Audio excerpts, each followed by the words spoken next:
Exercise Pitch Black is a biennial multinational exercise conducted from the Royal Australian Air Force Base in Darwin and the RAF Base in Tyndall. They utilise one of the largest training airspaces in the world, the Delamere Air Weapons Range and Bradshaw Field Training Area. The exercise hosts up to 4,000 personnel and up to 140 aircraft and includes both day and night flying operations.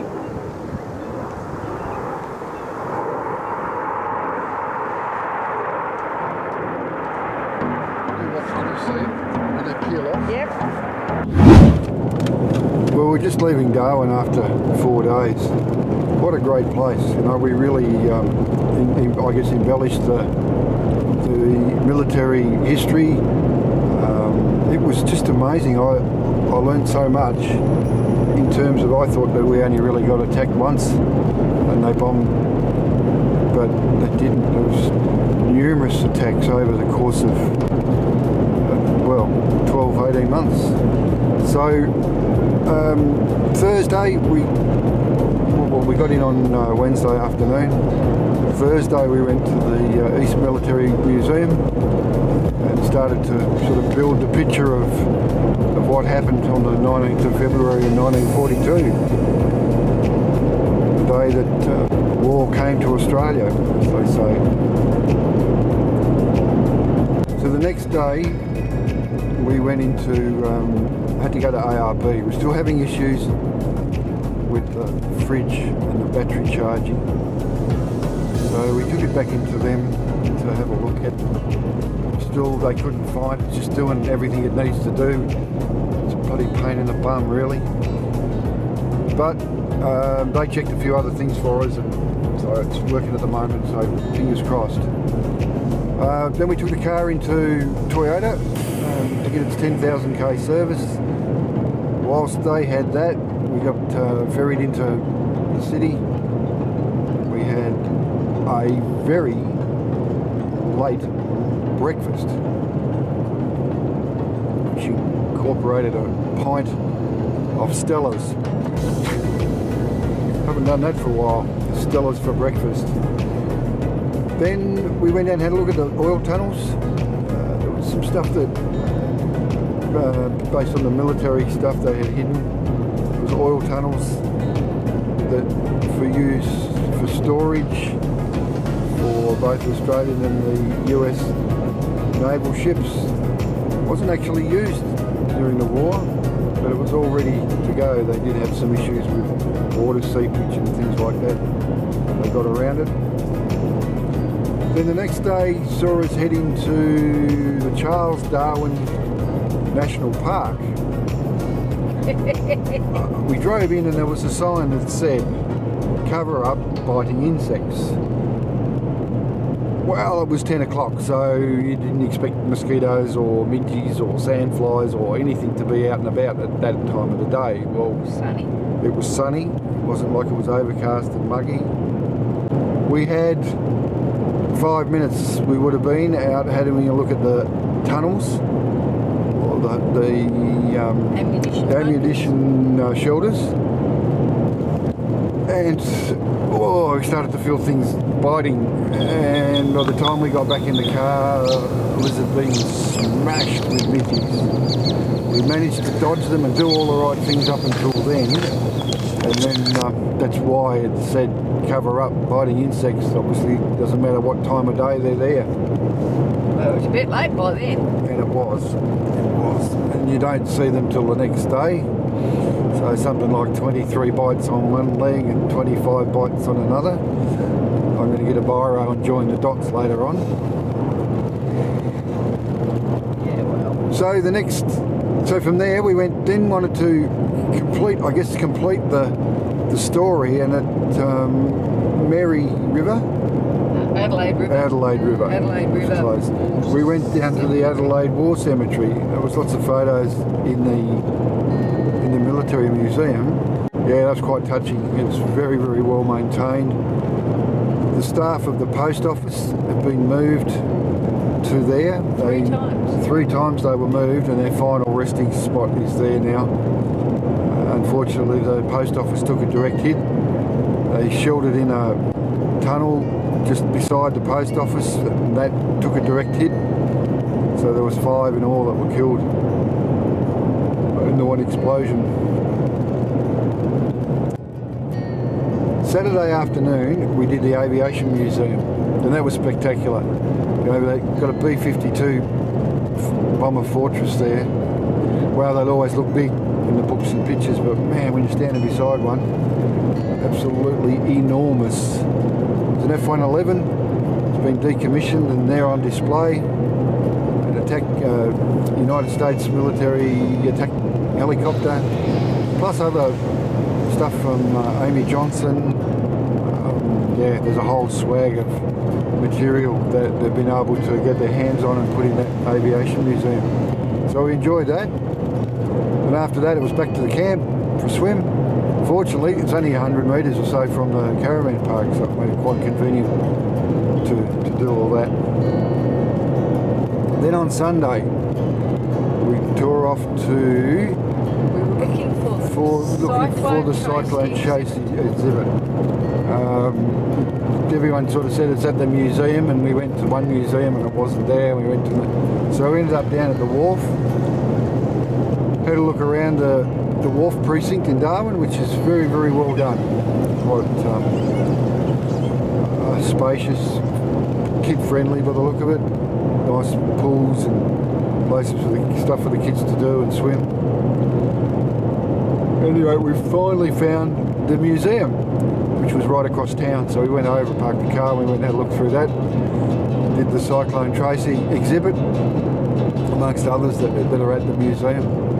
Again, it was quite an eye-opener to understand how Tracy developed and what it did. And only weeks before, they'd had another cyclone that had come down basically the same track but kept going south west, ended up into Kimberley, whereas Tracy came down and then turned around the island and headed straight inland.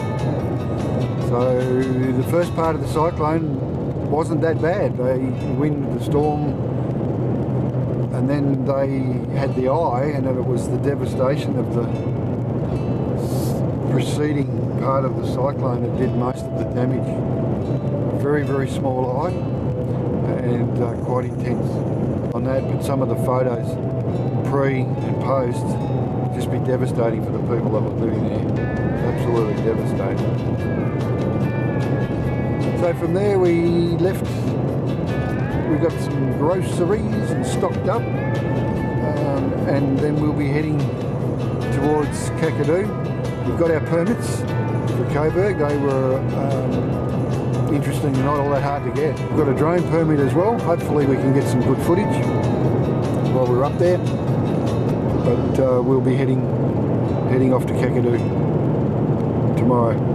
Well, actually today. We're heading that way, and we'll see what the day brings. Corroboree Billabong is on the menu. We'll see how that transpires as we travel through the day.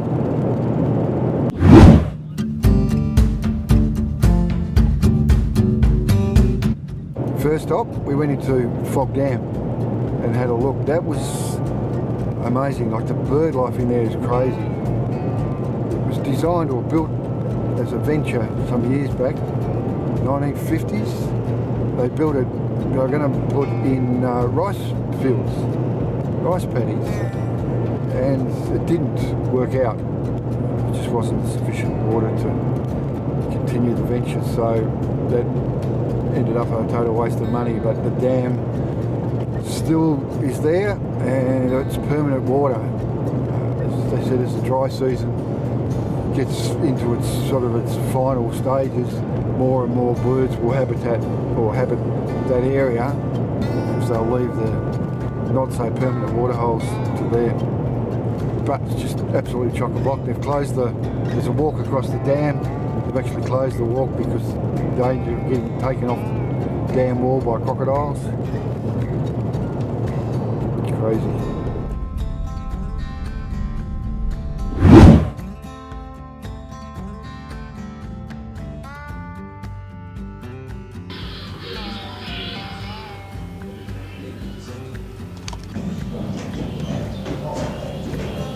Hard to believe one of these sweet little things grow up to be one of these. A stop at the window to the wetlands helps to give you a better understanding of the seasons and the effect on flora and fauna. Some of the birds that you're likely to encounter as well.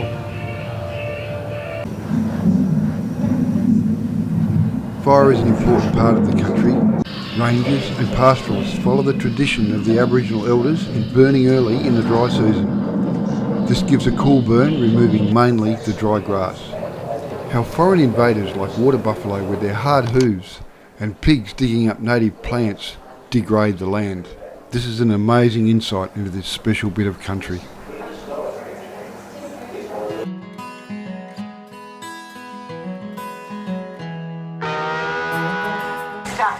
Basking, or they've already basked their body. Now, see how he holds his wings out to walk? He cannot walk without holding his wings out, because their feet are located too far back.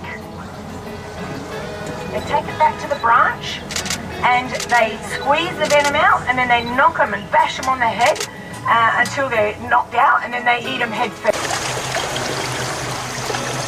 We usually got some little jacanas in here on the lily pads on the right hand side. Tell me if you see any little birds, 4 or 5 inches high.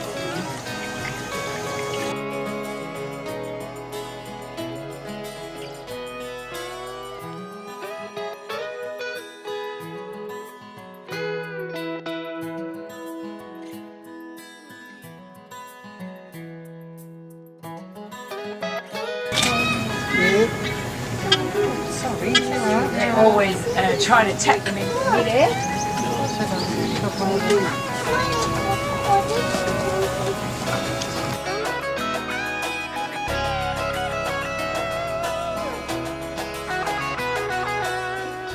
He ate Polly and he ate Agnes. I name all the birds, and then until he started eating them one by one, and so I stopped naming them. Pretty, that one. Because I introduced Polly to all the passengers, and on the way back, Polly was halfway down the throat of this crocodile. Now this is a saltwater crocodile, guys. We have 14. There's 23 true species of crocodiles. No, 23 species of crocodiles in the world. 14 true species, and we have 2 of them in Australia. We have the Crocodiles porosus, or estuarine crocodile, which is this one here, and we affectionately call the salty. We also have the Crocodiles johnstoni, which is the freshwater crocodile. Now that 4-chambered heart can also pump blood wherever he wants in these. If he loses a limb, he can pump blood to the limb to flush it out, and then he can stop the blood flow to that limb and stop the bleeding. And he produces his own antibiotic, so he can get up in the bank and heal. He can regulate his own pH levels in his blood, so that allows for more absorption of oxygen in their bones, so they can stay under longer. Because if he went under the water, he could stay underwater for a couple of hours. The big fellas up to 7 hours.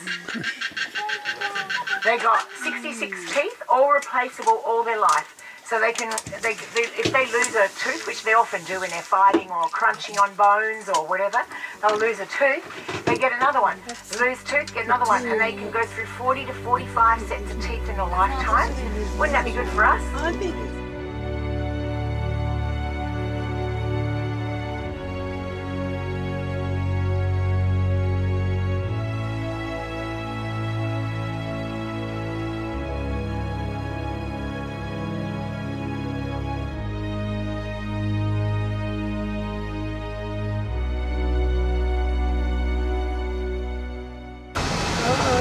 Good pick up, Luke.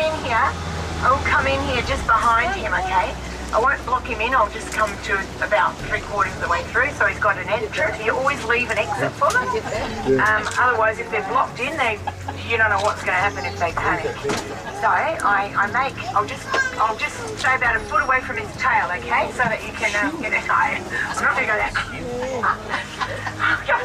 Can I pat him?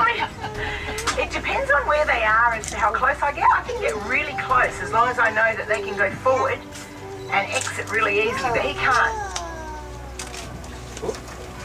Now, ours are the most beautiful crocodile, I'll mention that.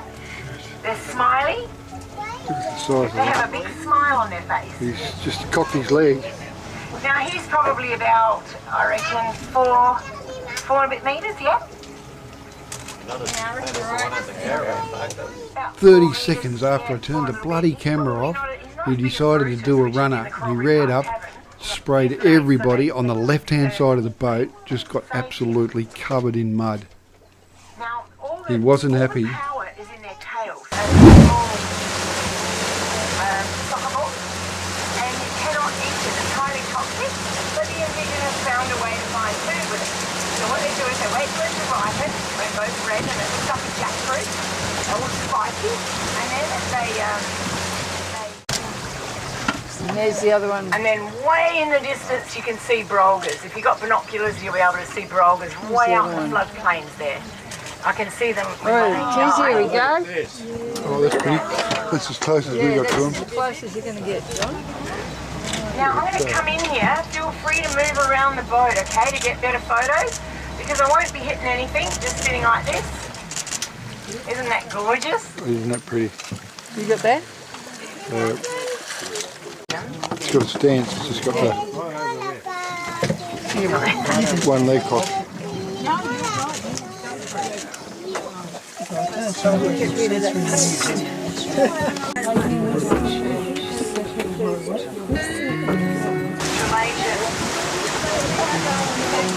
Yeah, a huge crocodile on the back there.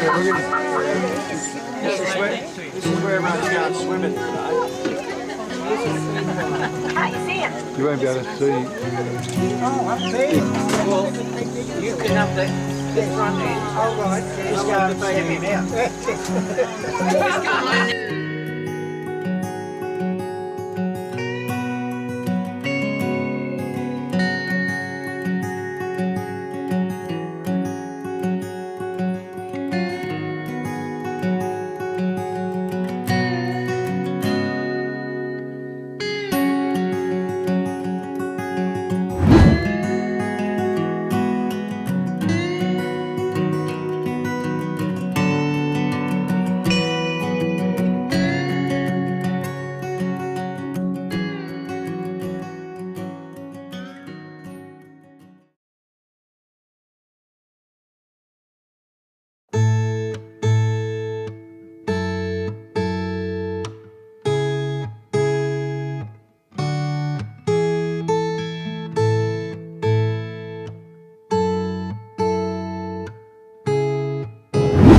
So today we've packed up from Cobourg and are now heading for,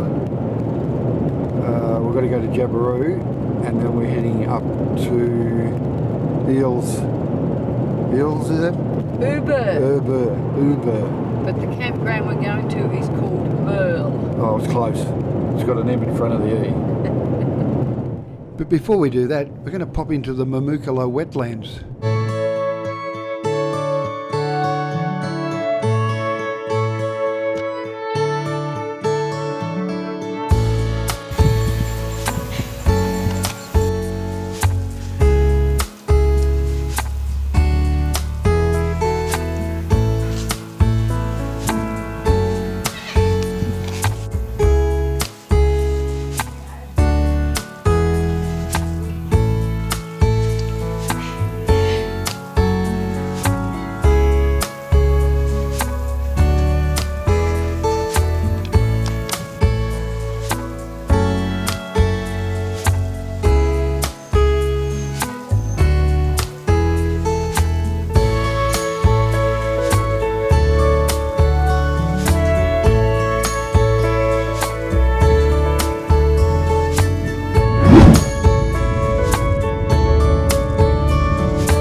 We walked amongst this amazing structure looking at the Aboriginal art.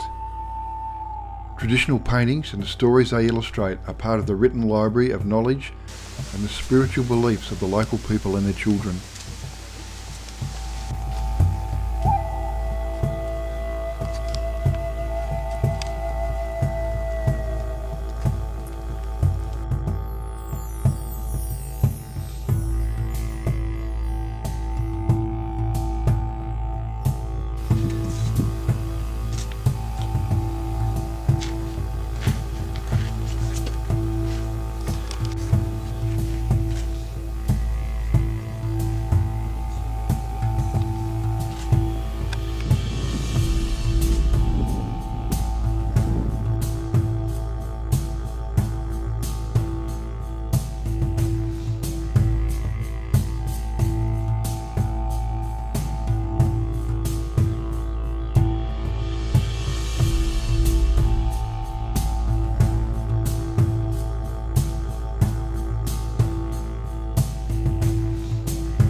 this is one of those places that you just, when things are tough and people are pissing you off, and you just close your eyes and picture this. This is just absolutely bloody magnificent. Most definitely. Good bird. Oh, it'll come back. It's just swooping around.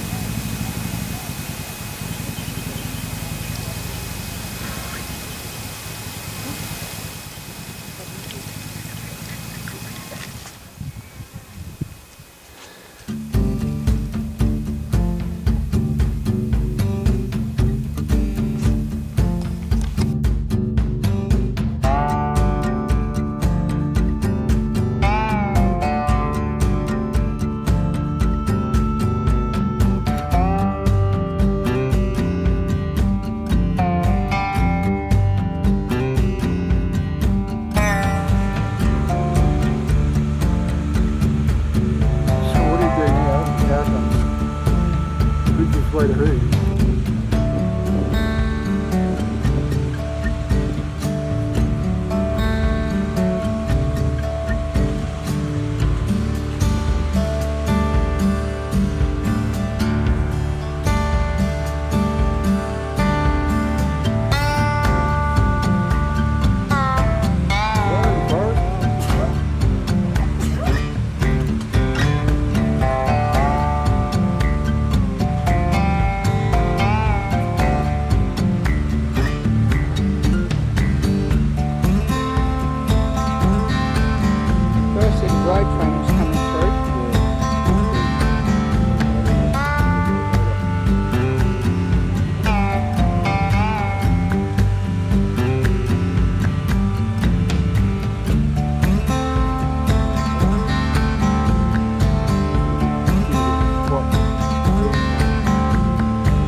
Yep, pushed off now.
Never rake it with a detachable head that uses the same screw on as a broom.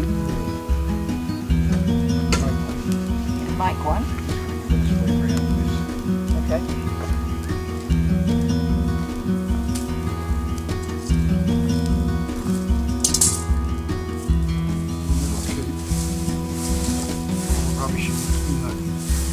Fire. Yep.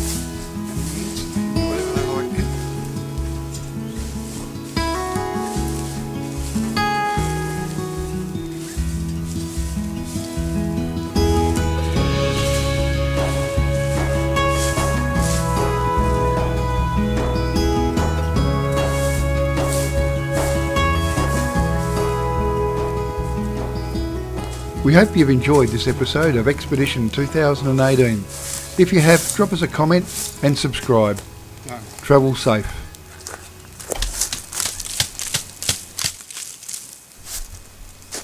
Next time on Expedition 2018, we cross the infamous Cahill's Crossing. It's back on the corrugations. Oh, and we have guests for breakfast. This is the land of many words you cannot pronounce.